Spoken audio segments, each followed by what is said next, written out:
Alors, ce qu'il faut être clair, parce qu'évidemment, on peut pas sortir du pathos, comme disait Antoine, je dirais de manière catégorique.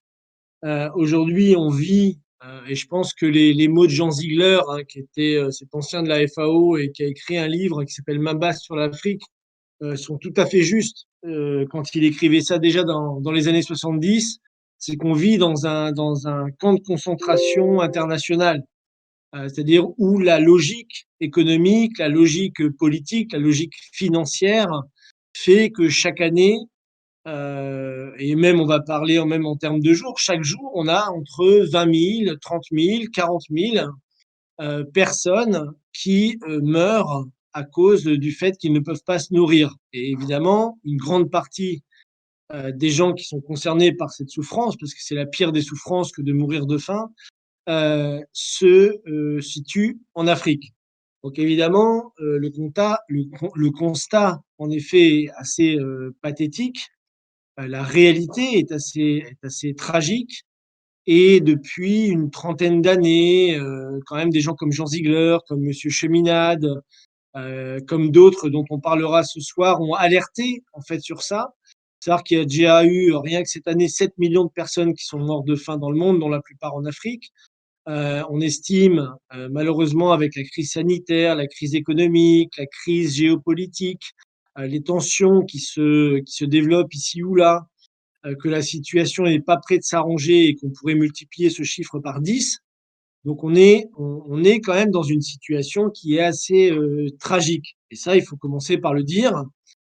Par contre, ce pourquoi je voulais intervenir ce soir sur le Discord, c'était de montrer aussi un autre visage de l'Afrique, une autre vision, un autre projet, un futur qui soit complètement différent. Et ça a été le rêve des Patrice Lumumba, ça a été le rêve des Kwame Nkrumah, ça a été le rêve des Félix Moumié, ça a été le rêve des Modibo Keïta. Donc tous ces gens que finalement peu de gens connaissent. Aujourd'hui, très peu de gens ont connaissance des projets qu'ont mis en place Modibo Keïta au Mali, Sankara au Burkina Faso, Kwame Nkrumah au Ghana, Félix Moumié au Cameroun. On a peu de gens qui sont conscients finalement de la richesse et de la profondeur de la culture africaine et finalement de la possibilité ou de l'occasion manquée qui a eu lieu dans les années 60. Alors moi, j'irai plus loin, parce que bon, on parle souvent des années 60 comme des indépendances, le moment où l'Afrique aurait pu se réveiller, se développer. Mais il faut quand même jamais oublier qu'avant la colonisation, avant que l'empire du Portugal, l'empire d'Espagne, l'empire français, l'empire anglais ne débarque finalement ou ne découvre, puisqu'on a l'impression qu'on a découvert l'Afrique, c'est souvent l'idée qu'on se donne, ou qu'on a découvert l'Amérique. C'est vrai que là, finalement, on a comme l'impression que l'Europe et la France, on a tout découvert. Bon, c'est pas tout à fait la réalité de l'histoire universelle, mais disons qu'avant qu'on découvre finalement, enfin qu'on pose nos pieds sur le continent africain, il y avait des civilisations. La civilisation égyptienne, pour certains, si ça les intéresse, on pourra revenir dessus, et la civilisation qui a donné, si vous voulez, qui a permis la renaissance de la civilisation grecque. Aujourd'hui, quand on est dans l'Occident, on considère qu'on a une origine gréco-chrétienne, comme on le dit, ou gréco-romaine, alors qu'on sait que la civilisation noire égyptienne a contribué énormément. Platon a étudié en Égypte, bien d'autres, Pythagore et autres. Donc, on a un lourd tribut vis-à-vis de la civilisation égyptienne, africaine donc. Et c'est vrai que bon, l'Afrique qu'on voudra présenter ce soir, et c'est un peu un effort même que je vous demande, c'est vraiment de poser des questions, puisque bon, là, j'ai que 10 minutes d'introduction, donc je ne peux pas développer sur tel ou tel sujet. Mais bon, moi, je me présente, j'ai été porte-parole de Jacques Cheminade sur les questions africaines dans la présidentielle de 2017.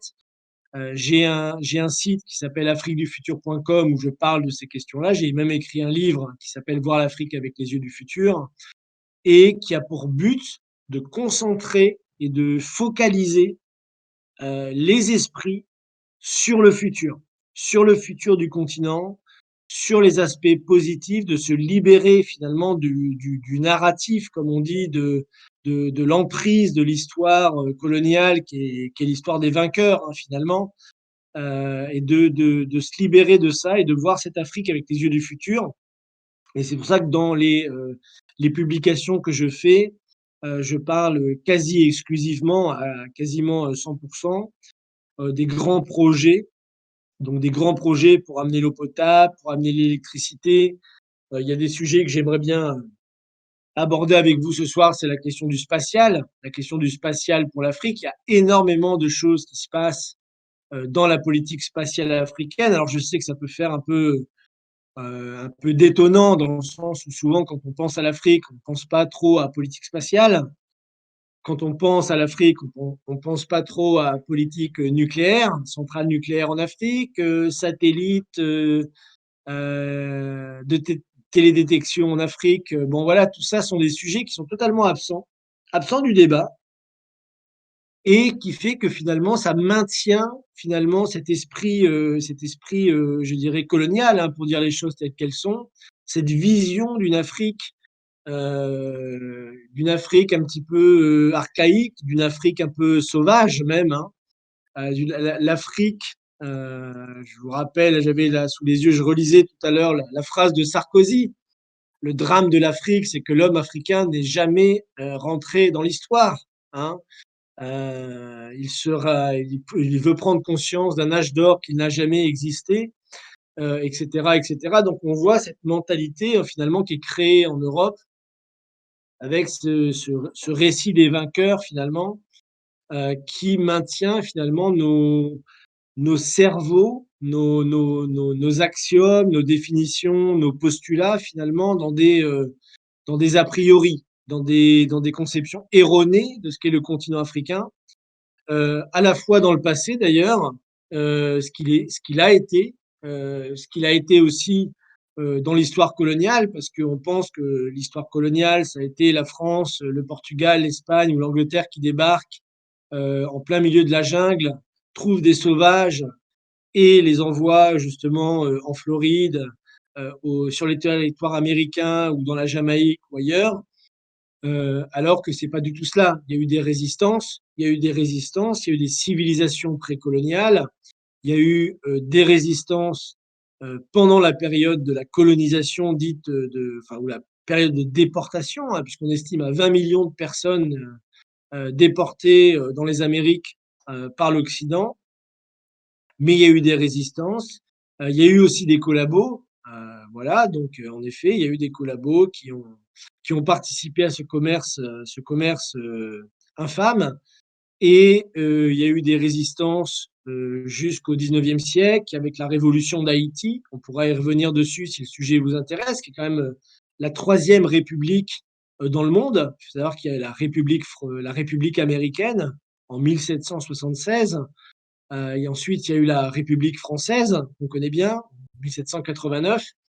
Et ensuite, en 1804, il y a la révolution de la République haïtienne, qui est la première république noire, donc qui a lieu donc à Haïti. Donc ces trois révolutions, la plupart d'entre nous, quand on va à l'école, on apprend la révolution américaine un peu, on apprend la révolution française beaucoup, et on n'apprend pas du tout l'histoire de la première république noire, si vous voulez, avec la révolution de Toussaint Louverture et d'autres.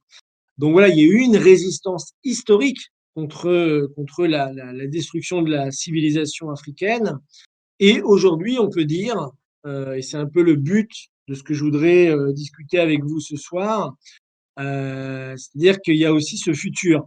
Et ce futur, aujourd'hui, il se dessine. Il se dessine d'ailleurs beaucoup plus vite que la plupart des gens ici en Europe peuvent l'imaginer, euh, avec justement la question du développement des infrastructures, de l'industrialisation du continent, de l'accès à la technologie, ce qu'on appelle les technologies de l'information et de la communication par le satellitaire, accès à l'énergie par le nucléaire. Et donc, il y a beaucoup de choses qui sont en train de se passer. Moi, je suis allé plusieurs fois sur le continent ces dernières années dans le cadre justement de la défense des projets que Monsieur Cheminade et notre organisation avons pu défendre, comme le projet Transaqua, si certains connaissent, pour revitaliser le lac Tchad.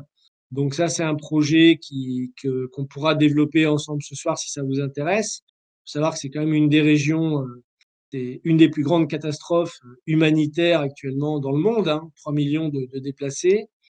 Et donc, aujourd'hui, ce projet est discuté, mis en place, étudié, grâce au travail que l'on a pu faire, en fait, hein, ici, avec Solidarité et Progrès et d'autres, pour faire avancer le schmilblick. Donc, voilà. Donc, j'ai déjà dépassé mon temps. Je sais que Rémi et Antoine me surveillent. Donc, voilà. Donc, je ne sais pas comment on procède. Si on procède par question-réponse, par sujet, par. Ouais, il y a déjà des questions qui. Enfin, il y a déjà une première question qui a été posée par Vincent. Euh, Normalement, Vincent, tu dois pouvoir prendre la parole et la poser, si je me plante pas. Vincent, tu nous entends? Alors peut-être qu'il nous entend pas. Ah si. Oui. Ouais, ouais. On l'entend, en tout cas. Bonjour à tous. Oui, je m'attendais à ce que la question soit posée par modérateur parce que je l'avais écrite. Mais ouais, la question c'est que c'est pas inintéressant ce que tu dis, mais je me demande, au vu de discussions que j'ai eues récemment avec d'autres groupes et d'autres personnes qui s'agitent à droite à gauche, gilets jaunes ou pas gilets jaunes, citoyens en colère en général, et qui veulent des actions de suite, qui veulent, etc. Pourquoi un parti politique français fait une conférence en novembre 2020 sur l'Afrique, alors que on est en plein délire dictatorial chez nous? Je comprends pas trop. Ben, disons parce que tout ce que j'ai dénoncé sur l'Afrique est la conséquence en fait de cette dictature coloniale à une époque, financière ensuite. C'est-à-dire que moi, quand je défends, enfin, on fait une conférence sur l'Afrique, c'est pas pour dire aux Africains ce qu'il en est. Comme le dit mon site, voir l'Afrique avec les yeux du futur, c'est pour certes l'avenir de l'Afrique, mais c'est pour l'honneur de la France. C'est-à-dire que cette question de la responsabilité qu'ont les Français vis-à-vis de ce qui est fait en Afrique aujourd'hui, c'est une responsabilité qui est la nôtre. Le fait qu'on soit justement dans cette dictature financière qui s'impose à nous, mais qui s'impose à l'Afrique, c'est quelque part un petit peu de voir la chose du bon bout de la lorgnette, comme on dit. C'est-à-dire que c'est pas la question de dire on va s'intéresser à l'Afrique et donc on va laisser tomber le pauvre petit peuple français là qui souffre tant et qui est malheureux et qui est au chômage, etc. Non, ce qu'il faut dire, il faut être clair là-dessus.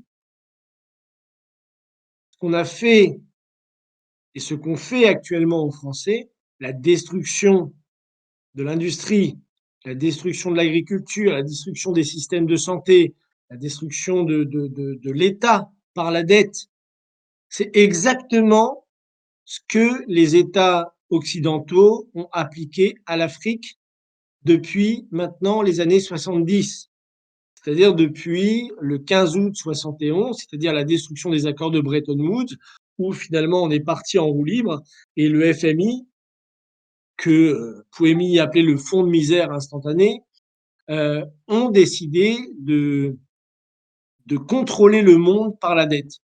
Donc ce qui a été fait à l'Afrique, ce qui a été fait à l'Afrique depuis 1971, avec le FMI, la Banque mondiale, l'esclavage par la dette.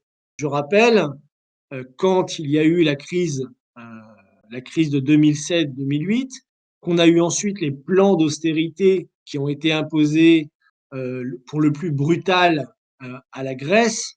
Je rappelle les propos de Jacques Cheminade qui disait que l'austérité appliquée à la Grèce, c'est l'Afrique qui arrive en Europe. C'est-à-dire qu'en gros, on est dans un système financier qui ne considère pas les hommes par rapport à leur couleur.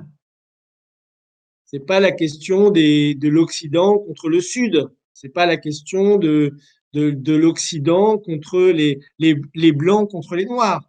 La question, c'est que c'est une oligarchie financière qui impose les mêmes méthodes partout. Et c'est intéressant d'ailleurs parce que tu parles des gilets jaunes. Bon, les gilets jaunes, peut-être pas sous cette forme-là, mais des gilets jaunes, il y en a en Afrique depuis 40 ans. Des gens qui vont dans la rue, qui se lèvent, qui disent on en a marre de cette dictature, on en a marre de plus avoir des services de santé, on en a marre de plus avoir des services de police efficaces, on en a marre de pas pouvoir finir les fins de mois. Et qu'est-ce qui se passe dans ces cas-là? Le régime d'Ayadema, hein, le régime de Paul Biya, le régime de Sassou Nguesso, le régime de Blaise Compaoré, qui a maintenant chuté, Oura, vive le Burkina Faso. Donc tous ces régimes-là ont réprimé à coups de gaz lacrymogène, à coups de tirs, alors, beaucoup plus violents d'ailleurs qu'en France. Mais le principe a été le même, c'est-à-dire que des individus qui soient africains ou français sont quelque part dans le même bateau. Et ça, j'aimerais bien qu'on y revienne un petit peu plus tard, parce que je suis en train d'écrire justement un texte sur ça, sur comment l'oligarchie, ça s'appellera l'oligarchie en noir et blanc, c'est-à-dire qu'on n'est pas dans une question de nord contre sud, de blanc contre noir, de colonisateur contre colonisé, on n'est pas du tout dans ça. Ça, c'est une vision complètement erronée de l'histoire. D'ailleurs, puisque tu poses la question, c'est intéressant, je relisais je sais plus qui d'ailleurs, je crois que c'est Nkrumah qui en parle, et il disait quand les soldats africains sont allés soutenir la mère patrie en 1914, vous savez que la mère patrie c'était la France, hein, elle a appelé son contingent dans les colonies, donc c'est des milliers, des centaines de milliers d'Africains du Sénégal et d'ailleurs qui sont venus combattre sur le sol français pour la liberté, la démocratie, voilà, toujours le même slogan, hein. Donc ils sont venus se battre. Ils ont venu libérer la France. Ils sont venus en 1914, déracinés de leur culture, de leur continent. Ils sont venus en 1900 dans les années 40. Ils sont venus libérer la France derrière De Gaulle, Félix Éboué, etc. Toute la France était soutenue par les colonies africaines, hein. Et qu'est-ce qu'ils ont vu? Qu'est-ce qu'ils ont vu quand ils sont arrivés en Europe? Ben, ils ont vu que des Blancs, c'est-à-dire les Allemands, étaient en train d'exterminer d'autres Blancs, les Juifs, par millions, dans des camps de concentration. Et ça a été un choc à l'époque. Et je crois que ce choc, on l'a pas bien mesuré, puisque en fait, jusqu'à présent, on avait l'idée que les Blancs colonisaient les Noirs, les déportaient, les esclavageaient. Les esclaves étaient noirs, hein. Et donc que la brutalité, la violence de l'Occident n'était que sujette, dirigée envers le peuple noir qui aurait été un peuple inférieur, etc. Or, c'est faux. On a tué 6 millions de personnes blanches sur le territoire européen, en Allemagne, à quelques centaines de kilomètres d'ici. Voilà. Et ça a beaucoup choqué. Et ce qui a fait qu'à l'époque, les grands leaders panafricains se sont rendus compte justement, et se sont rendus compte que la question n'est pas la question de parler de l'Afrique, ah la pauvreté en Afrique alors qu'il y a des pauvres en France, n'est pas de parler oh de la pauvreté en Inde alors qu'il y a des pauvres aussi en Chine, que le débat n'était pas là.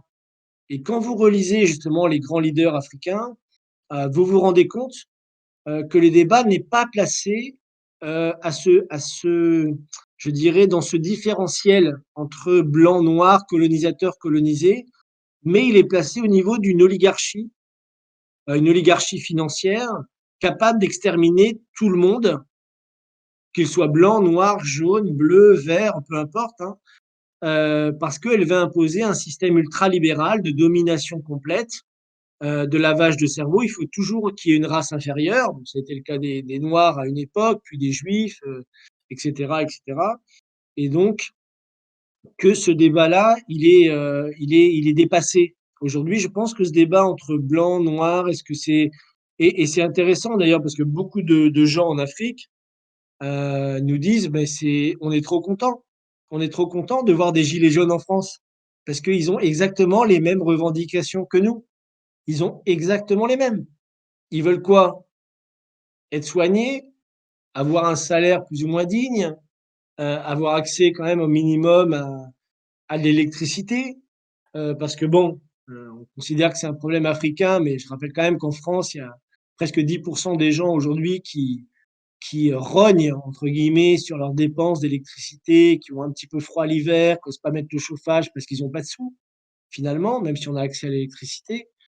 Donc on a toute cette chose-là. Donc bon, je réponds de manière un peu large, hein, Vincent, mais je pense que dire aujourd'hui que de parler de l'Afrique, des problèmes de l'Afrique, alors qu'on a des problèmes ici chez nous, c'est plus la bonne méthode, c'est plus la bonne approche. Alors évidemment, beaucoup de gens vont vous dire ça, les gens qui veulent vous diviser, qui veulent pas voir le problème d'un point de vue global, etc. Mais je pense que l'idée qu'il faut leur transmettre, c'est que justement aujourd'hui, il y a un combat des peuples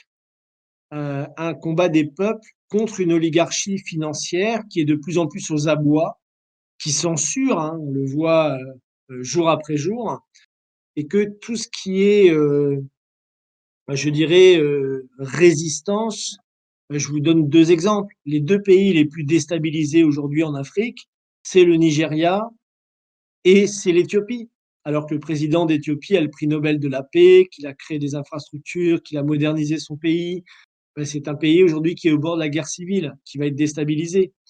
Donc, on voit bien que ces opérations de déstabilisation se font quand des pays essayent d'aller de l'avant.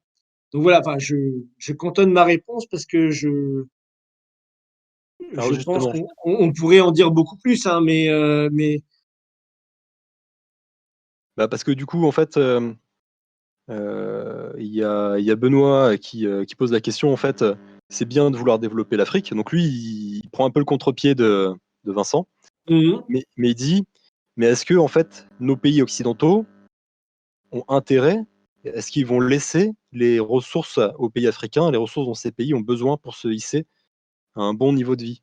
Et Black Jason, il dit en fait, ces dirigeants, comme on dit chez nous, sont légitimés par les puissances étrangères. Voilà, donc on laisse pas en fait l'Afrique se développer. Il mhm, dit comme la France, qui vient de légitimer un mandat anticonstitutionnel du président Ouattara. mhm. Oui, oui, non, mais la question, c'est pas est-ce que la France doit aider l'Afrique. Ça, il faut vraiment se sortir ça de la tête. Et c'est pas à la Chine d'aller aider l'Afrique. C'est pas aux États-Unis d'aller aider l'Afrique. Il faut vraiment sortir de cette conception que l'Afrique a besoin d'aide. Je vous renvoie vers la conférence de presse. Je pense que c'est le moment le plus gênant qu'on a pu voir de Emmanuel Macron quand vous avez le président du Ghana, hein, Nana Akufo-Addo, qui, face à Macron, lui donne une leçon de morale complète en disant voilà, vous nous avez aidés, hein, vous nous avez aidés depuis les indépendances, hein, l'aide au développement, etc. Ça n'a jamais marché.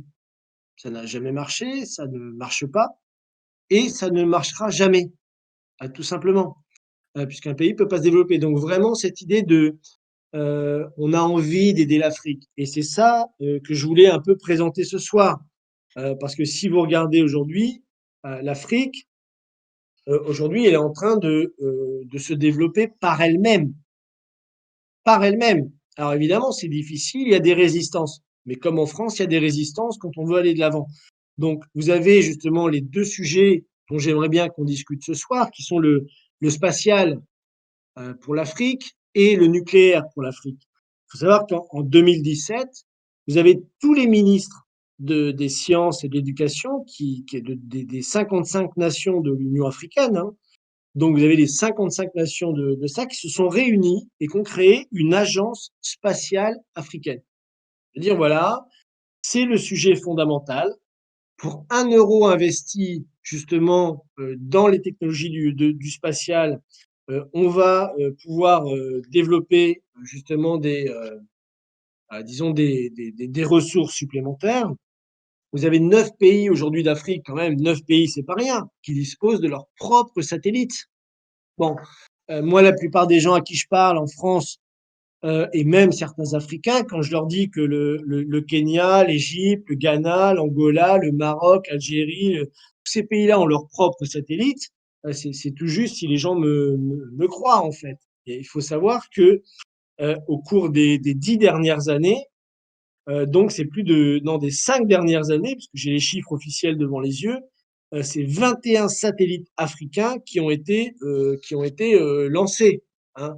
Donc c'est pas cette idée d'aller développer l'Afrique. Alors ce qui est intéressant, et c'est ce que je dis d'ailleurs dans mon livre, c'est que ce qui est très intéressant dans le programme spatial africain, c'est que qui du Rwanda, allô? Ouais, vas-y. Ah, Vas-y, je ouais. croyais que c'était fermé, d'accord. Alors, qui du Rwanda, justement, va travailler avec l'Angleterre? Qui de l'Angola va travailler avec la Chine? Qui du Nigeria va travailler avec la Russie? Et qui de l'Éthiopie va travailler avec la France? C'est-à-dire que chaque pays qui développe un programme spatial a décidé puisqu'évidemment, ils n'ont pas toujours les compétences, ils ont besoin de transfert de technologie, ils ont besoin de partenariats. Et donc, à partir de là, à partir du moment où ils savent ce qu'ils veulent, à ce moment-là, ils vont en effet demander à la Chine, demander à la Russie, demander à la France. Par exemple, je vous donne un exemple, hein, le Rwanda, ils viennent de lancer un satellite, enfin ils l'ont lancé, c'était en février 2019, hein, donc qui a été lancé depuis Kourou. Donc Kourou, on pourrait polémiquer sur ça, mais c'est la France. Bref, donc voilà, le satellite rwandais est envoyé à Kourou en France avec l'assistance française. Il a été fabriqué par une entreprise britannique et le but de ce satellite, c'est justement il s'appelle Vision. C'est le terme en Swahili, hein, Rekezo, pour ceux qui parlent Swahili.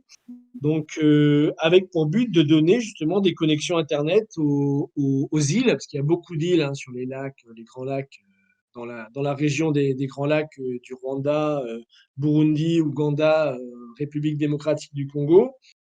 Donc, pour donner accès à l'Internet, ils ont même créé une école de sciences et de technologie. Donc voilà, ça c'est pour le Rwanda, et donc ils travaillent avec la France et l'Angleterre. En 2011, vous avez le Nigeria qui a lancé son 3e satellite. L'agence, c'est pas la NASA, c'est la Nasrada. Donc j'ai eu la chance d'y aller et j'ai rencontré les gens de cette agence spatiale. L'agence spatiale du Nigeria existe depuis plus de 20 ans, hein. Ils forment des jeunes ingénieurs dans l'astrophysique, dans la technologie de la télécommunication. Ils ont déjà lancé 3 satellites.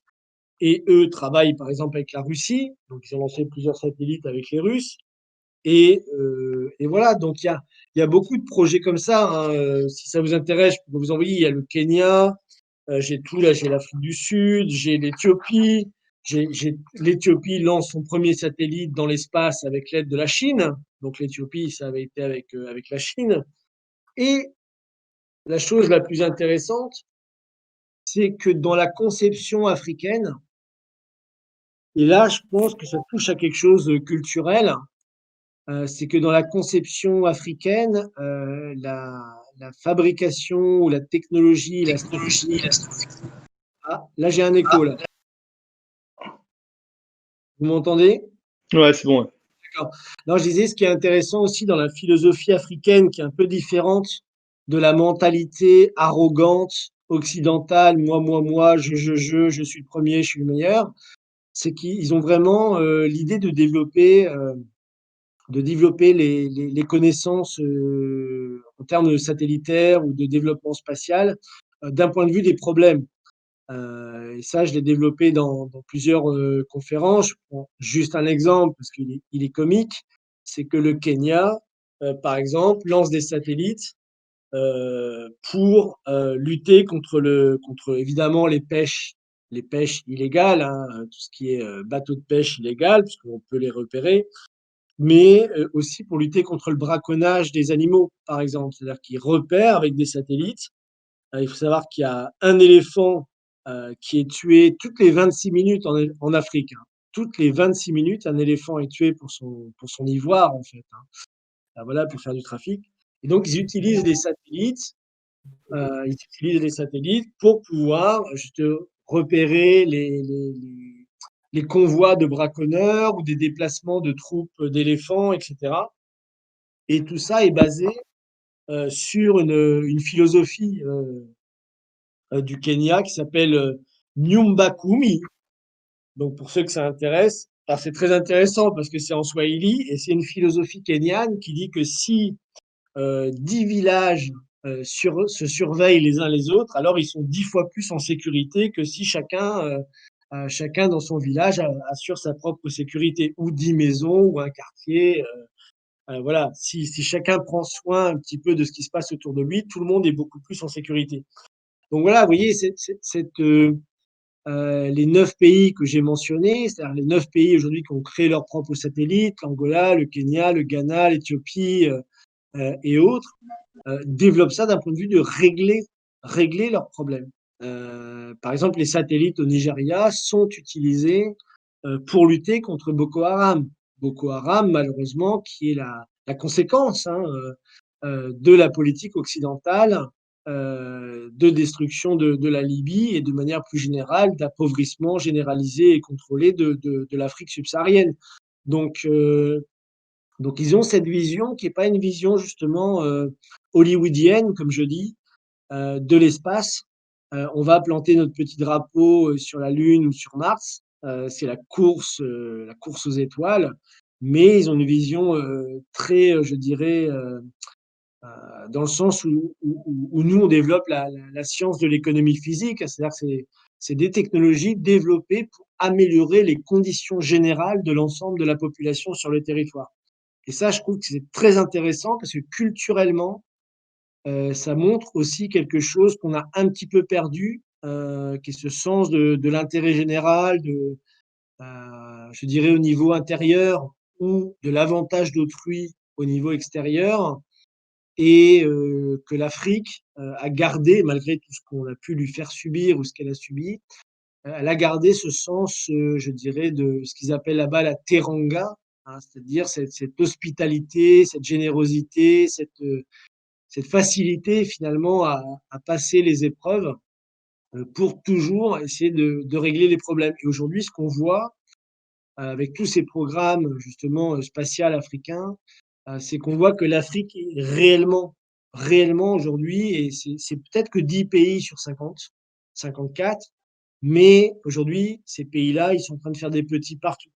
Moi, je viens d'interviewer un des conseillers techniques du ministère de la Recherche et du Développement du Sénégal. Lui, il vient de recevoir la NASA au Sénégal. Ils ont reçu la NASA pour une semaine parce que, bon, là, le Sénégal est bien placé pour observer certaines choses dans l'espace. Et donc, voilà, la NASA débarque au Sénégal, ça forme des jeunes, ils ont créé un centre d'astronomie, les jeunes s'intéressent aux étoiles, comment ça marche.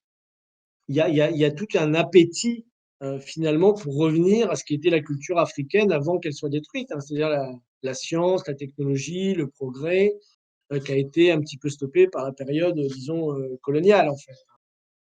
Donc voilà, bon, ça c'est pour répondre entre guillemets et pour développer quand même un petit peu sur ce que j'avais prévu de dire sur le spatial, il y aura encore à dire, mais pour dire qu'il faut arriver à se sortir de cette idée qu'on va aider l'Afrique. Je pense que voilà, l'Afrique, on l'a empêchée de se développer, elle n'a pas besoin d'aide, on a juste tué tous les leaders qui voulaient la développer, ça c'est vrai. Et donc aujourd'hui, petit à petit, des nouveaux leaders, une jeunesse aussi très importante émerge, qui retourne un petit peu aux sources et qui va tout à fait être capable de se développer dans les 10, 20, 30 prochaines années, ça sans problème. Alors, en fait, moi, ce que je vous invite tous à faire là, c'est à poser vos questions.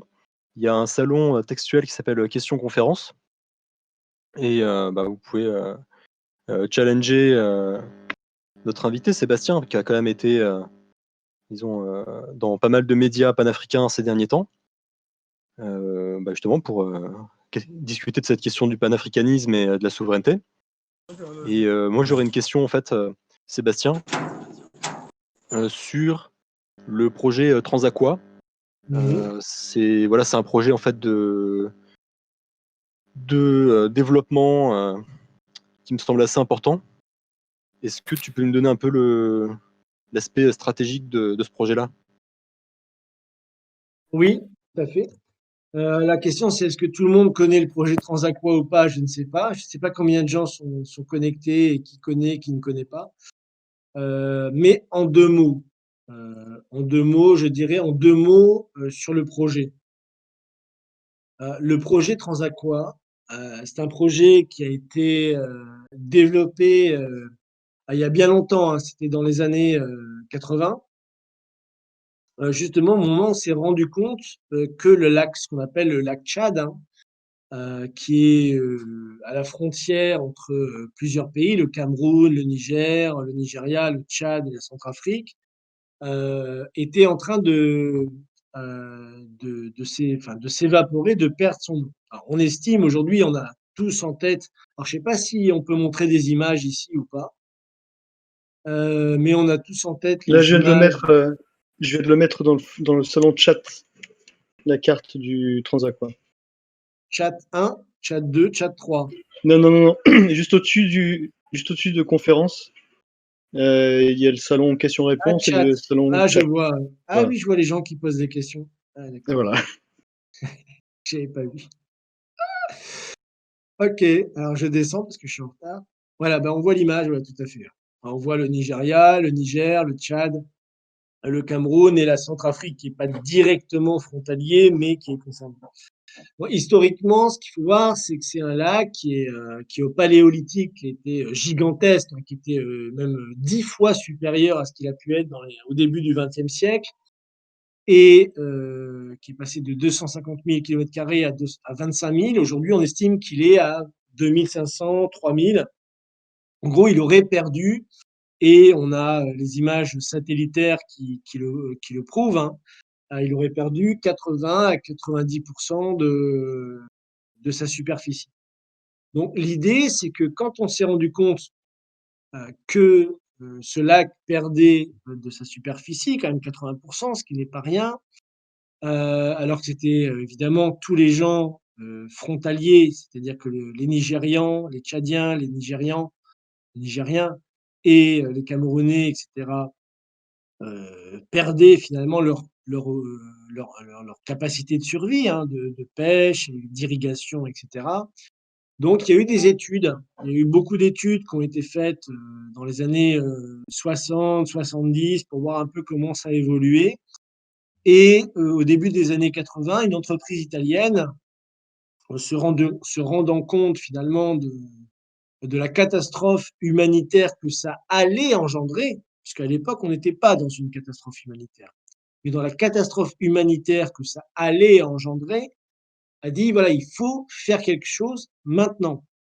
Parce que si on ne fait rien maintenant, on va avoir une catastrophe dans les 15 à 20 ans qui viennent. Alors, voilà, on a rien fait. Des conférences se sont tenues, des études plus ou moins sérieuses ont été faites sur la question, etc., mais rien n'a été fait réellement. Et à l'époque, ce qu'a proposé cette société italienne qui s'appelait Bonifica, donc pour ceux qui veulent aller regarder de plus près, a proposé justement, comme vous le voyez là sur la carte, pour ceux qui ont accès au chat, de prendre, de faire un canal, hein, en fait, qui partirait, vous voyez là, en fait, la frontière entre la République démocratique du Congo et la Centrafrique, c'est le fleuve Congo, hein. Et donc, c'est-à-dire que de prendre une partie des eaux du fleuve Congo qui sont perdus en fait. 80% des eaux du fleuve Congo sont perdues dans la nature parce qu'il n'y a pas d'aménagement du territoire, hein. Donc de prendre une partie de ces eaux, de créer un canal qui permettrait d'amener des eaux qui traverseraient la Centrafrique, permettrait sur le trajet de créer justement des barrages hydroélectriques pour amener l'électricité à la République centrafricaine. Je vous rappelle, pour ceux qui ne le savent pas et qui voient les choses un petit peu d'un point de vue théorique, qu'aujourd'hui, la République centrafricaine, il n'y a même pas 10% des gens qui ont accès à l'électricité, hein. Donc, ça existe encore dans le monde, hein. Donc, voilà. Allô? Il y a Christian qui justement veut intervenir. D'accord. Sur le même sujet ou après sur un autre sujet? Bah, sur la question de l'autonomie.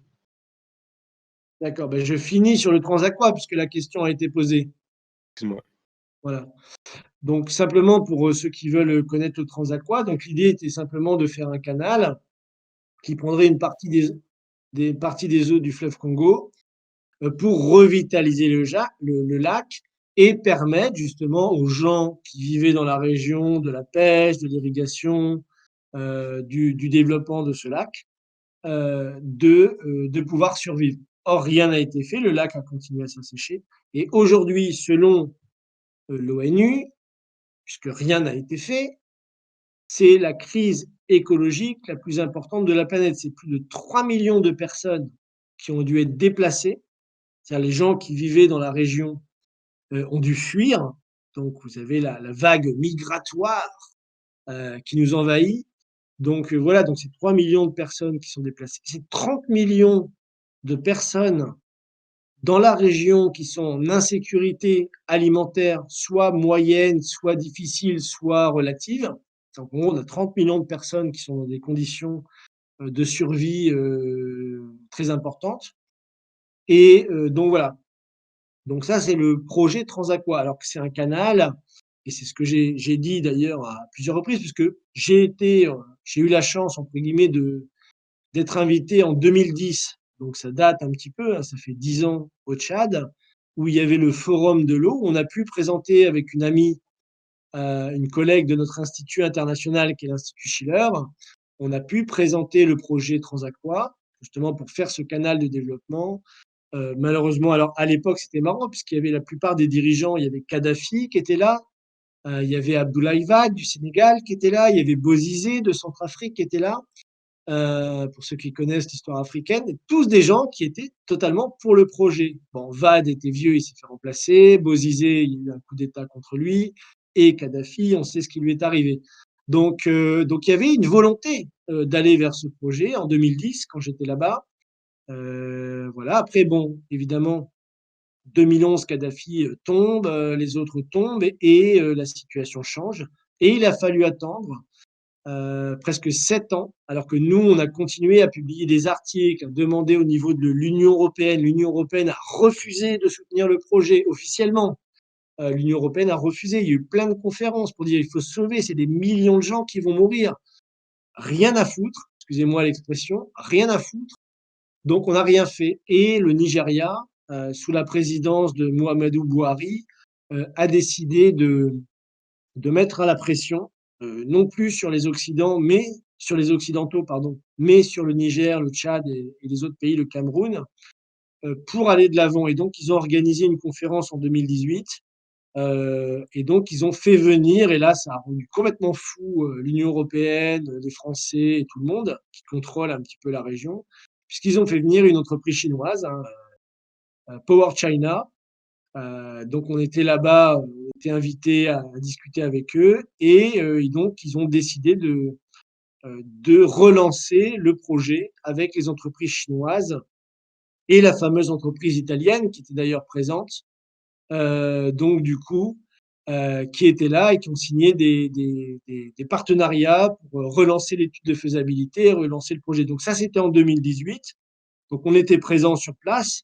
Je vous renvoie vers un article, d'ailleurs, que j'ai écrit sur mon site qui résume qui a été dit à l'époque. D'ailleurs, ce qui est intéressant, c'est que le ministre là-bas a bien dit que c'était pas à l'Occident de venir dire si on devait se développer ou pas. Et attendez, je vous le mets dans le système là. Hop, je sais pas si ça marche. Voilà. Et donc voilà. Donc aujourd'hui, on a avancé un petit peu. Donc il y a une volonté, une étude qui est en cours et qui est réalisée et qui peut permettre de sauver 30 millions de personnes. Donc c'est pas rien. Donc évidemment, aujourd'hui, il faut faire pression sur nos dirigeants pour participer. D'ailleurs, l'Italie participe, les Pays-Bas également, je crois, pour aller dans cette dynamique de faire comme vous le voyez, parce que si vous regardez l'image, vous verrez que, parce que le grand problème de l'Afrique, c'est que vous avez à peine 15% d'échanges inter-africains, inter-pays africains, c'est-à-dire contre le Nigeria, le Tchad, le Niger. Il n'y a pas de ligne de chemin de fer. Il n'y a pas de possibilité de transit. Donc là, vous voyez, si vous suivez la ligne bleue, vous pouvez créer un canal de N'Djamena, qui est au Tchad, la capitale du Tchad, descendre jusqu'à la République centrafricaine, à Bangui, puis longer la frontière de la République démocratique du Congo. Pourquoi pas envoyer les marchandises vers le Kenya, puisque maintenant il y a un train à grande vitesse entre Nairobi et Mombasa, voire, et ça on peut en parler plus tard pour ceux qui s'intéressent, passer par le grand projet qu'on appelle le canal du Grand Rift africain, qui est de relier les lacs Albert, Kivu, Victoria, Tanganyika jusqu'aux Zambèzes, pour pouvoir accéder à l'océan Indien et exporter à partir de là ou importer. Vous auriez, si vous zoomez en arrière, vous auriez un corridor de développement qui se développerait donc du centre de l'Afrique, donc du Tchad, le lac Tchad, jusqu'à Mombasa et un peu plus bas, Dar es Salaam en Tanzanie ou autre, en Mozambique. Donc tout un couloir de développement qui permettrait justement l'échange entre les différents pays africains, qui est justement un des grands, disons, un des grands problèmes actuels. C'est que l'héritage de la colonisation, ça a été quelques trains qui vont de la forêt et de la mine au port. On extrait les matières premières, on se barre à toute vitesse, on les apporte chez nous, on les transforme et on fait une plus-value. Donc il n'y a pas encore aujourd'hui de voie navigable, il n'y a pas de chemin de fer à grande vitesse, il n'y a pas même de chemin de fer du tout entre les différents pays africains, entre Niamey et Abuja, par exemple, entre Niamey et Ouagadougou ou Abidjan. Donc voilà, sur le Transaqua, parce que je pense que c'est important, parce que c'est un des projets, le Transaqua, c'est vraiment un des projets phares. C'est vraiment un des projets qui peut vraiment, avec l'Africa Rail, avec le projet de Rift africain, avec d'autres, et c'est vraiment un des projets qui concerne vraiment une grande partie de l'Afrique, qui est fondamental, et ce projet est extrêmement attaqué partout. Vous allez sur Internet, vous verrez, il y a plein de gens qui attaquent ce projet, disant que c'est un projet pharaonique, alors que, comme j'aime bien dire, évidemment, les pharaons, c'est en Afrique, donc ils n'ont pas de problème pour faire des projets pharaoniques, et que c'est simplement, on parle de 2400 km de canal. En France, je ne sais pas si vous êtes au courant combien nous avons de kilomètres de canaux en France, mais on en a quasiment 10 000, alors que la France, c'est 3 fois plus petit que le Tchad. Si vous regardez la carte, là, vous voyez le Tchad, c'est 3 fois plus grand que la France. Et la République démocratique du Congo, que vous voyez un petit peu plus bas, c'est 5 fois plus grand que la France. Donc, c'est pas un canal sur 2000 km qui va être si pharaonique que ça et si coûteux que ça. Donc voilà, c'était pour donner quand même quelques éléments sur ce projet, puisque la question avait été posée. Christian en fait posait la question de justement de l'autonomie volée par l'Occident. Et Fabrice en fait lui était légèrement plus spécifique parce qu'il adressait la question donc de l'autonomie, du développement des pays francophones. Alors évidemment, c'est encore une fois, c'est un prisme qu'il faut arriver à déconstruire. faut bien quand même que vous vous mettiez dans la tête que francophone et anglophone, ça veut rien dire pour les Africains. Avant, il n'y avait pas de francophone, il n'y avait pas d'anglophone, il n'y avait pas d'hispanophone ou de lussophone, hein.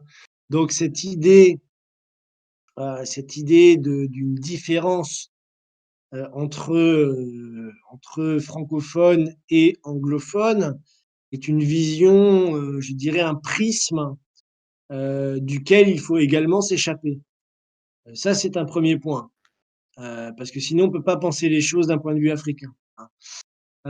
Si vous prenez un exemple, par exemple, qui est très concret, quand les indépendances vont arriver en Afrique, vous avez donc De Gaulle qui propose un partenariat avec ces pays africains, voilà, sachant qu'il avait fait le discours de Brazzaville, hein, appelant à l'autodétermination des peuples, donc il était pour l'indépendance, mais une indépendance, disons, amicale, voilà. Et donc, vous avez par exemple quelqu'un qui s'appelle Sékou Touré, donc de Guinée, qui va refuser complètement disons, la main tendue, on va dire, de Gaulle pour une transition, entre guillemets, amicale, et va déclarer de manière unilatérale son indépendance en 1958.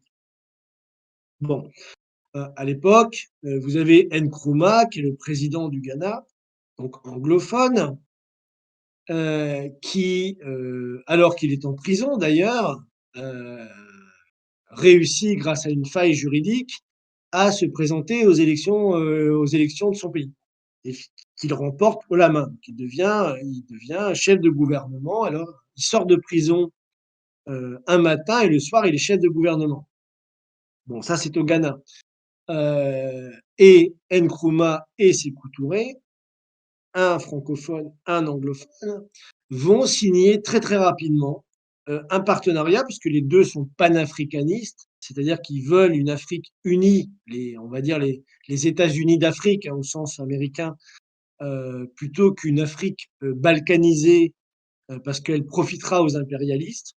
Et c'est ce qui s'est passé par la suite. Et là, oui, en effet, l'Afrique contrôlée par l'espace francophone a plus souffert que l'Afrique contrôlée par l'espace anglophone. Et ça, c'est une autre histoire. Mais à l'époque, Sékou Touré, français, entre guillemets, et Nkrumah, anglais, entre guillemets, sont tous les deux des Africains.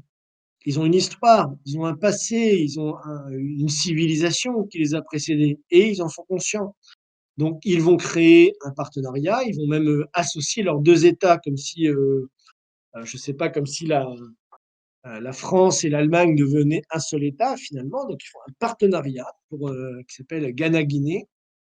Je ne sais plus, je vais avoir les détails, je vais noter quelque part, enfin peu importe. Et ils font un partenariat parce qu'ils sont africains. Ouais, ils sont africains, ils sont de la même région. C'est les mêmes peuples. Donc, cette question je dirais de séparer l'Afrique anglophone de l'Afrique francophone est une vision un petit peu dépassée aujourd'hui, un peu dépassée. Bon, après, si on regarde en effet historiquement, il est vrai que la réaction de l'Angleterre par rapport à son empire a été différente de celle de la France. Et comme disait Pouémy, et que j'adore citer, la France est le seul pays à avoir réussi l'exploit extraordinaire d'avoir maintenu sa monnaie, et rien que sa monnaie, dans des pays politiquement libres, hein. Donc voilà, donc c'est vrai que la France a été beaucoup plus réticente à l'indépendance des colonies qu'elle contrôlait. Donc, elle a maintenu ce qu'on appelle le franc CFA, dont on parle encore aujourd'hui, hein. J'espère qu'il y aura des questions là-dessus, parce que c'est un sujet très intéressant.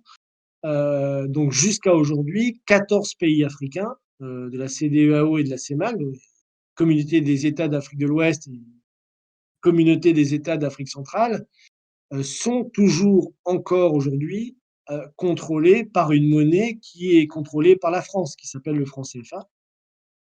qui est contrôlé par le Trésor public français. Et donc, c'est vrai qu'aujourd'hui, la situation des pays francophones est plus dramatique que la situation des pays anglophones. Mais parce qu'il y a eu plus, je dirais, il y a eu plus de leaders dans les pays anglophones. Nyerere, si vous connaissez, Nkrumah, tous ces gens-là, ont été beaucoup plus résistants, l'Éthiopie et d'autres, ont été beaucoup plus résistants dans leur lutte d'indépendance et ont acquis finalement beaucoup plus de souveraineté, aussi bien d'ailleurs la souveraineté monétaire. Et le peu de pays qui en Afrique francophone, si on veut le dire comme ça, ont accédé à l'indépendance économique, ont très vite été coulés. Modibo Keïta au Mali a créé un franc malien, enfin a créé une monnaie nationale, il s'est fait dégager très vite. Félix Moumié, qui avait décidé d'abandonner le franc CFA, s'est fait assassiner. Sankara au Burkina Faso, qui a menacé Mitterrand de quitter la zone franc et de ne pas payer la dette. Donc bref, donc on a une situation qui est un peu historiquement différente, c'est vrai, entre la zone francophone et la zone anglophone, mais je dirais qu'historiquement, pas tant que ça, dans le sens où il y a eu le même type de leadership, le même type de volonté, entre guillemets, de libérer les pays d'un point de vue africain et de se développer d'un point de vue africain. Donc c'est juste que la France, j'ai honte de le dire, hein, parce que c'est mon pays, mais la France a été un petit peu plus violente dans dans son combat finalement contre l'émancipation et l'évolution des peuples africains. Et malheureusement, il faut dire la vérité, hein, ça continue. D'où la nécessité que tous les gens qui sont là ce soir s'engagent en politique, pour ceux qui ne sont pas encore engagés, pour redonner un petit peu d'honneur à la France et permettre à l'Afrique d'avoir un avenir. On va passer assez rapidement dans les salons, mais avant, on va encore prendre une ou deux questions et puis te laisser le mot de la fin. Une question, en fait. Est-ce que l'Afrique, disons, peut se développer toute seule sans aide extérieure? Mais j'ai répondu déjà. Est-ce que tu peux être plus spécifique? Parce que, par exemple, la question monétaire, je pense qu'il y aura beaucoup de discussions après dans les salons. Mais par exemple, je pense que c'est quand même un enjeu aussi pour se développer. Non, l'Afrique ne pourra pas se développer tant qu'elle n'aura pas, si vous voulez, et c'est ce que j'ai dit dans la question du spatial pour ceux qui ont suivi, c'est qu'à partir du moment où vous avez un État qui dit voilà, nous, ce qu'on veut, c'est ça. On va créer les conditions. Le président du Ghana, le président du Kenya, tous ces gens-là ont des programmes d'industrialisation de leur pays. Et à partir de là, en effet, ils vont dire voilà, on n'a pas les technologies. Voilà. C'est la Chine d'il y a 60 ans.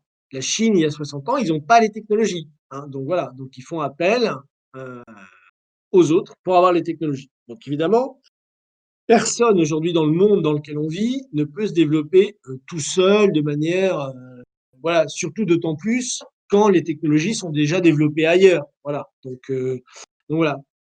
Après, ce que je pense, c'est que l'Afrique ne se développe pas réellement et en fait, elle doit se développer par elle-même avec les autres.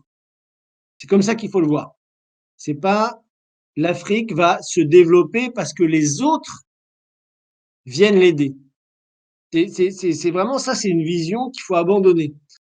Les pays aujourd'hui où il y a des trains à grande vitesse, que sont le Nigeria, entre Abuja et Kaduna, entre Nairobi et Mombasa au Kenya, entre Djibouti et Addis Abeba, etc. Les pays, ça a été une volonté des États de dire voilà, nous, on veut développer ça, on va faire ça, qui est prêt à le faire? C'est la Chine qui a répondu dans la plupart des cas, parce que vous savez que la Chine, pour ceux qui suivent un peu notre Discord, donc a lancé un projet qui s'appelle une initiative, une ceinture, une route, et qui a signé un partenariat justement avec l'Union africaine pour relier toutes les capitales africaines entre elles par des trains à grande vitesse d'ici à 2063.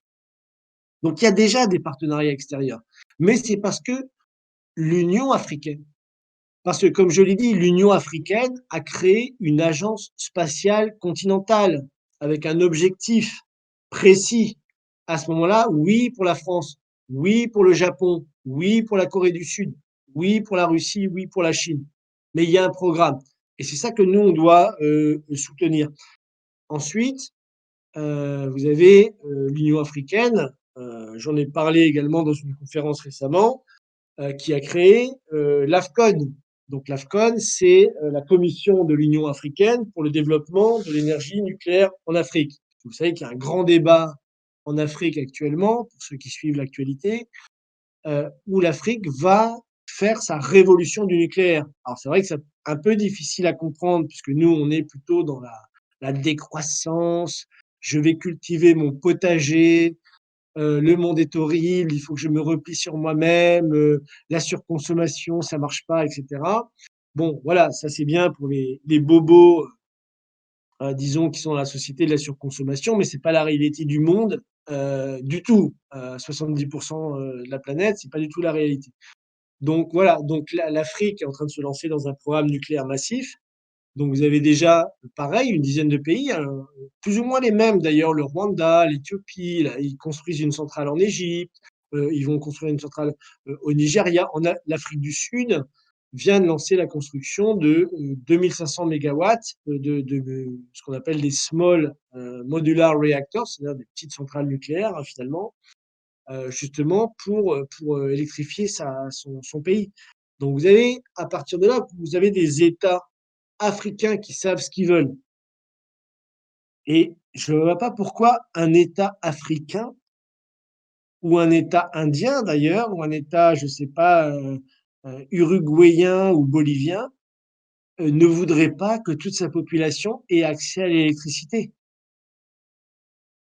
que toute sa population ait accès à l'eau potable, que les femmes n'aient pas à accoucher dans le noir et perdre un bébé sur 2.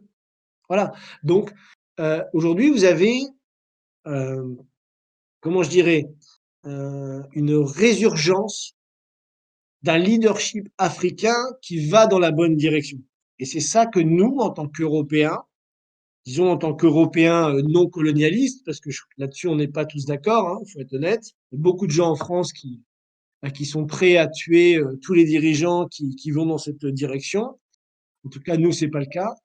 Et donc, il y a une résurgence aujourd'hui d'un leadership, un retour un petit peu à ce qui s'est passé dans les années 60. Pour ceux qui savent, il y a eu la conférence de Bandung en 1955, ou la conférence des pays non alignés en 76, où déjà les pays du Sud parlaient de mettre en place ces grands projets-là, déjà à l'époque. Hein. Donc il y a eu un arrêt finalement, un arrêt dû à la politique impériale occidentale. Voilà. Aujourd'hui, cet esprit-là est revenu. Il est revenu parce que l'Occident s'est effondré, la crise de 2007-2008 a montré finalement que l'Occident, c'est comme Macron, quoi. C'est beaucoup de discours finalement et très peu d'actes. Hein.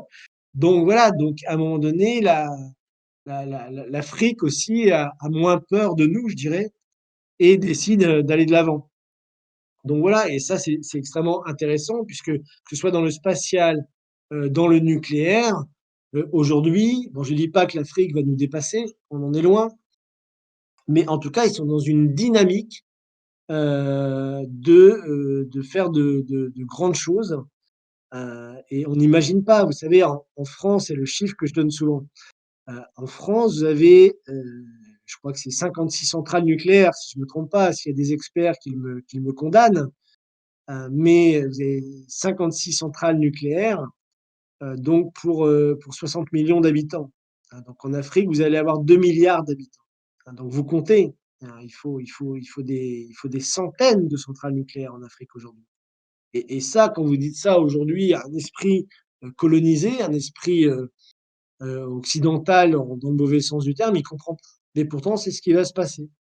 Donc, et c'est ça qu'il faut arriver, nous, à comprendre si on veut aller dans le sens de l'histoire et si on veut sortir justement de cette conception de l'Afrique francophone ou anglophone, en fait, qui n'a aucune valeur finalement historique, si ce n'est sur une période de 200 à 350 ans, quoi. Voilà, en gros. Merci. Il y a Chérine qui voulait intervenir aussi. Est-ce que tu peux prendre la parole? Vous m'entendez là? Ok. Oui, on t'entend. Je voulais poser la question du terrorisme et ta manière de traiter le sujet m'amène à trouver un moyen de poser la question de manière positive. Et donc, ce qui n'est pas du tout évident en fait quand on allume le poste de radio ou la télé tous les jours sur ces choses-là. Mais en fait, il se trouve que, alors tu pourras préciser, mais à quel point l'Afrique est le continent où la pauvreté recule le plus rapidement dans le monde. Et justement, en fait, quand on parle des gens qui rejoignent le terrorisme, on entend toujours les arguments civilisationnels, religieux, et cetera. Mais en fait, à quel point les raisons de rejoindre Boko Haram ou autres sont les conditions de pauvreté extrême, qui fait que avoir un salaire en étant soldat pour Al-Qaïda ou je sais pas quoi est peut-être un moindre mal pour ces familles-là. Et du coup aussi, vu que tu connais bien la région, est-ce que tu pourrais nous dire à quel point les régions comme le lac Tchad ou autres sont liées sont les régions en fait qui sur lesquelles prospèrent le manque de projets fait que ces groupes terroristes peuvent prospérer en fait. Quelque part, tu as un petit peu dit la réponse. C'est vrai qu'on estime aujourd'hui dans la région du Niger, par exemple, ou du Mali. Le Mali, d'ailleurs, bon, c'est intéressant parce que j'y serai prochainement, où on estime, c'est un pays qui a toujours été en paix. Le Burkina Faso, c'est un pays qui a toujours été en paix. Il n'y a jamais eu de terrorisme dans ces régions-là. C'est des cultures très pacifiques. C'est des cultures, bon, avec certains problèmes, mais c'est des cultures très pacifiques. Il n'y a jamais eu de guerre civile au sens où on peut l'entendre. Et c'est vrai qu'on estime, les rapports en tout cas officiels, j'ai pas les chiffres devant les yeux, mais on estime en effet que plus de 50%, voire même plus de 70% des gens qui s'engagent dans les groupes terroristes ne s'engagent pas pour des raisons idéologiques. Voilà. Donc ça, c'est la première chose qu'on peut dire. Ils s'engagent pour des raisons économiques. Ça, il y a plein de rapports sur Internet, on peut les trouver facilement. Hein. Donc ça, c'est une première chose à comprendre. Parce que la pauvreté, et on en parlait tout à l'heure sur le Transaqua, quand justement on voyait l'Afrique avec les yeux du futur, c'est-à-dire une région développée où il y a l'accès à l'eau pour tous, les agriculteurs, les pêcheurs peuvent vivre de manière décente, etc. Tout ça a été détruit en 30 ans. Parce que quand je disais tout à l'heure qu'il y avait 3 millions de déplacés, il faut voir que ce n'était pas le cas il y a 40 ans. Hein, parce qu'il y a 40 ans, voilà, il y avait un aménagement qui était fait, qui était là et qu'on aurait pu maintenir. On n'a rien fait. On n'a rien fait. Donc la pauvreté s'est accentuée. La pauvreté s'accentuant, la première chose qui se passe, déjà, c'est les conflits, je dirais, interethniques, donc qui se développent. C'est-à-dire que l'ethnie des pêcheurs, enfin, il y a des ethnies dans le sens où il y a des communautés plutôt de pêcheurs qui voient leur territoire s'amenuiser, donc ils vont se battre contre les éleveurs qui veulent de l'eau aussi, puis etc. Enfin bref, il y a toute une raréfaction des ressources qui s'opère et qui fait que quand il y a raréfaction des ressources, évidemment, les gens commencent à se battre finalement pour les avoir. Donc déjà, ça, c'est un premier phénomène. Donc de raréfaction des ressources, de non-aménagement du territoire. Et c'est très intéressant parce que si tu prends le Mali, il faut savoir que dans les années 80, c'est un pays qui était considéré comme le futur grenier alimentaire de toute l'Afrique de l'Ouest. OK? C'est-à-dire qu'il y a tellement de possibilités d'aménagement du territoire, il y a, il y a, il y a, il y a le delta du Niger. Je suis en train de rechercher les chiffres là exactement pour pas te dire de bêtises. Euh, donc c'est là. Donc voilà, vous avez le Mali qui était considéré. D'ailleurs, c'est des études qui avaient été faites. C'est très intéressant parce que ça avait été fait par l'Institut de recherche et développement français. C'est des Français. On est excellents pour faire des études et pour faire des bons discours, mais rarement pour les mettre en place. Et donc à l'époque, il y avait cette idée justement de faire du Mali le grenier alimentaire de l'Afrique de l'Ouest de par son potentiel. Déjà parce qu'ils ont de l'argent, parce qu'il y a l'or, il y a toutes les matières premières stratégiques qu'on pille de manière éhontée depuis 40 ans. C'est comme si vous imaginez tous les gens qui nous écoutent, vous avez un frigo qui est très bien rempli et que tous les jours, vous avez quelqu'un qui vient vous vider votre frigo et vous devez repayer pour le remplir. Hein. Et le lendemain, il revient, donc vous en profitez jamais à part un yaourt de temps en temps. Voilà. Donc ça, c'est la situation qui s'est passée au Mali depuis 30 ans. Et donc, vous aviez un rapport qui avait été fait par l'IRD à l'époque et l'UNESCO et qui prenait en compte justement tout l'ensemble du bassin du Niger, donc le Niger, le delta du Niger, en fait, qui est quand même un grand espace, si vous voulez. Est-ce que je sais pas si je peux vous copier l'image dans le système là. Upload. Ah si, vous voyez là, non? Ouais, ça arrive, ouais. Tout à fait. Voilà. Nickel. Vous voyez là, c'est le Niger, et vous avez le Mali, là, Tombouctou au milieu de la carte, hein, et le delta du Niger, le delta intérieur du Niger qui va jusqu'à Bamako. Donc là, vous avez des eaux extrêmement importantes. C'est comme on avait le canal du Midi ici, ou peu importe, les canaux. Hein. Donc ça peut être tout à fait aménagé pour faire de la production agricole. Et donc à l'époque, donc ils avaient fait des études qui montraient que si on irriguait et qu'on aménageait l'ensemble de ce territoire, on pourrait produire des quantités mais astronomiques déjà d'électricité, parce qu'on pourrait faire des mini-barrages, qu'ils appellent des barrages. D'ailleurs, certains ont été construits à l'époque. Hein. Il y a le barrage hydroélectrique, enfin hydraulique de Marcala, que vous pouvez retrouver. Hein. Je ne sais pas si on le voit sur la carte. Hein. Normalement, oui. Il est au sud du barrage de Sélingué. On ne le voit pas là, ici. Enfin bref, c'est des petits barrages qui avaient été créés pour déjà fournir une capacité hydroélectrique conséquente pour amener de l'électricité, hein, tout simplement. Et donc le barrage de Sélingué, que là, vous voyez sur la carte, qui est en plein milieu, c'est écrit en rouge. Donc ça, c'était construit dans les années 80, justement, avec un lac de retenue, ce qu'on appelle, bon, comme pour tous les barrages, hein, et permettant justement de développer des zones de pêche très riches en poissons et d'alimenter toute la population de Bamako, justement la capitale, en poissons, etc. Et vous aviez... Allô? Ah, d'accord. Et vous aviez d'autres barrages qui avaient été créés au début des années 80 avec l'idée. Et donc, par exemple, je vous cite, ils voulaient aménager 88 000 hectares justement de casiers irrigués, ce qu'ils appelaient, pour produire 500 000 tonnes de riz, soit la moitié de la production nationale de l'époque, ce qui était déjà important, et de doubler dans les années qui viennent, pour permettre non seulement que le Mali soit autosuffisant d'un point de vue alimentaire, ce qui n'est pas le cas aujourd'hui. Hein. Le Mali non seulement n'est pas autosuffisant alimentairement parlant, 60% de sa population est analphabète et à peine 20% des gens ont accès à l'électricité. Hein. Donc vous comprenez un petit peu la colère. Donc voilà. Donc c'est-à-dire que ces programmes de développement qui n'ont pas été réalisés sont la vraie cause du terrorisme. C'est pas la misère. La misère n'est qu'une conséquence. La misère, c'est une conséquence du non-développement.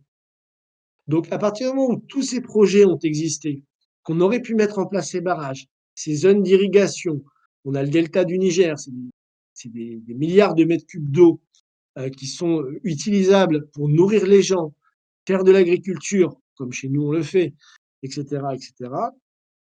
c'est ces projets-là qui ont jeté le Mali, évidemment, dans l'extrême pauvreté.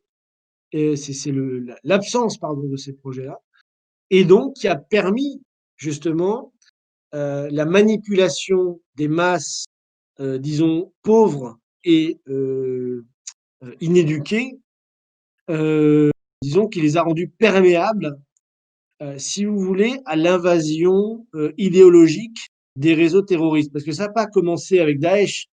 Vous avez l'Arabie saoudite, le Qatar, la Turquie, qui sont des États extrêmement proactifs dans leur volonté d'hégémonie, entre guillemets, de formatage, de manipulation, etc. Donc vous avez des écoles d'Arabie saoudite partout sur le sol malien, au Niger et partout, ou turc et autres, qui forment les esprits à un islamisme, oui, un islamisme dévoyé, au djihad contre l'Occident, etc. Donc c'est tout cet environnement de non-développement qui a déjà laissé s'immiscer finalement euh, cette perméabilité, si vous voulez, à l'extrémisme. Parce qu'évidemment, quand on est disons, on peut pas nourrir sa famille, on est de plus en plus perméable finalement à toute échappatoire possible. Donc voilà, ça c'était un premier élément. Donc, encore une fois, hein, je vous dis ça parce que le thème, c'est l'Afrique avec les yeux du futur. Donc, l'Afrique avec les yeux du futur, ce sera le Mali, grenier alimentaire de l'Afrique de l'Ouest, avec tous ces projets de développer. Alors, ce n'est pas le cas, donc la conséquence, c'est ce que tu disais. Et évidemment, la désintégration de la Libye, et ça, on s'y est opposé. Voilà, voilà, là il y a un écho. Enfin bref, on s'y est opposé politiquement, et c'est vrai que ça a été aussi le deuxième facteur qui a rendu incontrôlable la région jusqu'à ce que le terrorisme arrive au nord du Bénin, au nord du Togo, au nord de la Côte d'Ivoire, au nord du Ghana, au Burkina Faso, au Nigeria, partout. Ça envahit complètement toute la région. C'est-à-dire que la destruction de la Libye, encore une fois, ce qu'on appelle une révolution de couleur, hein, c'est-à-dire que vous manipulez un petit groupe d'individus qui n'est pas content avec le régime en place, vous le mettez tous les jours à la télé en disant oh là là, la démocratie n'est pas respectée, il faut aller les soutenir, et vous finissez par tuer le chef d'État qui était peut-être le chef d'État le plus responsable dans la région, justement, en l'occurrence Kadhafi, et vous semez la zizanie de la Libye jusqu'en Côte d'Ivoire, puisque vous avez des terroristes jusqu'en Côte d'Ivoire aujourd'hui. Donc voilà, donc c'est vrai que c'est un sujet terrible parce qu'il y a un aspect où il y a eu une occasion manquée. Modibo Keïta, j'en parlais tout à l'heure. Modibo Keïta, c'est le président en 1962 qui rompt avec la France-Afrique, qui crée une banque nationale de crédit public, qui lance un programme culturel pour que toutes les régions du Mali, parce que c'est un grand pays, puissent se connaître, chacun faire découvrir à l'autre région. C'est comme en France, même si c'est pas un grand pays d'ailleurs. Bon, la culture alsacienne et ses chapeaux, c'est pas les mêmes chapeaux qu'en Bretagne, c'est pas les mêmes coutumes que dans le Pays Basque ou dans les Alpes. Donc, il avait créé comme ça toute une initiative de conférences culturelles pour que les gens du pays fassent un. On est le même pays, voilà, on a des choses différentes. L'un fait des crêpes, l'autre des choucroutes, l'autre boit du pastis et l'autre boit de la bière, mais on est un pays. Et Modibo Keïta a essayé de devenir peut-être même une des meilleures expériences, en tout cas dans l'Afrique francophone, d'un pays qui a eu le courage de se libérer de la France-Afrique, de créer sa banque nationale, d'émettre du crédit public pour développer une culture et des projets. Et malheureusement, il s'est fait dégager. Hein. Il est mort en prison. Il a été condamné. Et depuis, le Mali a été on a eu une série de marionnettes à la solde de l'État français.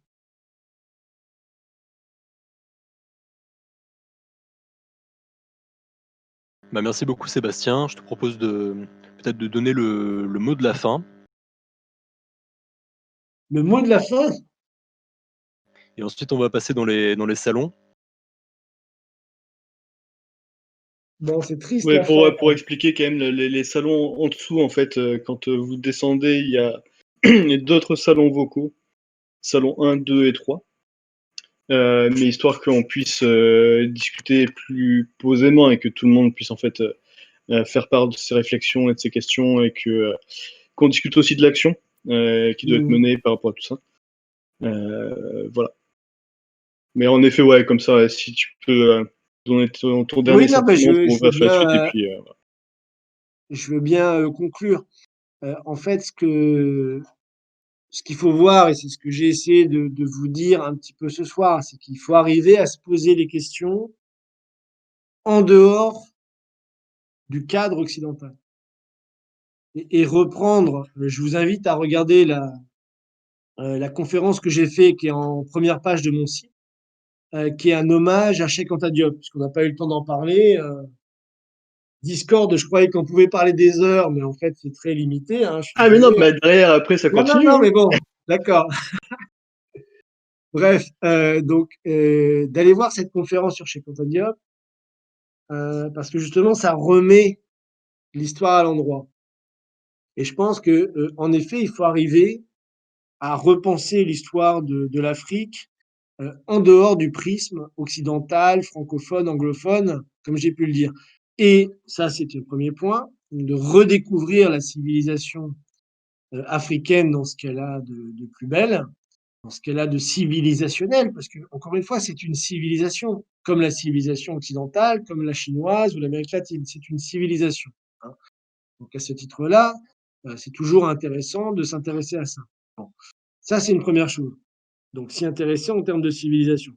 Et après, le thème de ce soir, puisque c'est de ça un peu qu'on voulait discuter, c'est de la voir avec les yeux du futur. C'est-à-dire vraiment de concentrer son esprit, non pas sur des questions académiques, qui est gentil, qui est méchant, qui a fait un peu bien, qui a fait un peu mal, mais de vraiment de dire, voilà, en 2063, puisque c'est la date butoir que s'est fixée l'Union africaine, toutes les capitales africaines seront reliées entre elles par des trains à grande vitesse.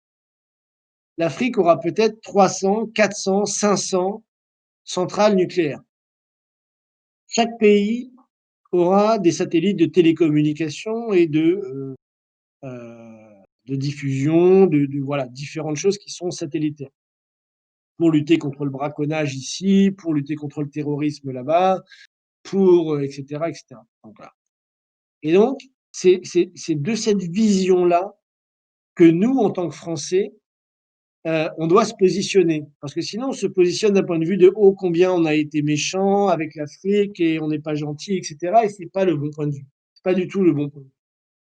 Donc, il faut le voir avec les yeux du futur et aussi le voir, comme je l'ai dit, et c'est très important. Et je finirai par cette anecdote pour expliciter mon propos. Lorsque on a eu le congrès de Berlin en 1885, on a découpé l'Afrique en morceaux. Et on s'est réparti ici aux Anglais, ici aux Allemands, ici aux Français. Bon. On a découpé des pays en morceaux. Voilà. C'est comme si on coupait Paris en deux et qu'on disait toi, t'es anglais d'un côté et toi, t'es français de l'autre. Ça n'a strictement aucun sens. On a brisé des civilisations. Voilà. Donc ça, c'est une première chose. Et ça, il faut arriver à, comment dire, c'est pas évident, à voir que ce n'est pas un problème africain. En soi, ce n'est pas un problème africain. C'est la géopolitique d'un empire. La géopolitique d'un empire, c'est diviser pour mieux régner. Vous avez le problème actuellement dans le Haut-Karabagh, pour ceux qui suivent la politique internationale. Donc vous avez une région entre l'Arménie, l'Azerbaïdjan qui a été complètement balkanisée, comme on dit, d'où l'expression des Balkans, où on a donné un petit bout à l'un, un petit bout à l'autre, et puis quand c'est utile, on va agiter l'un contre l'autre pour créer un contexte de guerre permanent. Bon, voilà. Donc il faut sortir de ça. Et l'anecdote que je voulais vous mentionner, parce que je pense qu'elle est très intéressante, c'est que quand vous lisez, par exemple, Duneton, donc qui a écrit un livre dont j'ai oublié le nom d'ailleurs, qui s'appelle Ah, Par les croquants. Par les croquants. Voilà. Par les croquants. Voilà. Donc, vous lisez ce bouquin, et donc c'est le moment où la France est en mission civilisatrice en Afrique. Donc, après le congrès de Berlin. Donc, on a la grande mission civilisatrice. On va imposer la connaissance au peuple barbare et sauvage. Et donc, dans les écoles, on bâtit des écoles, hein, on crée des écoles.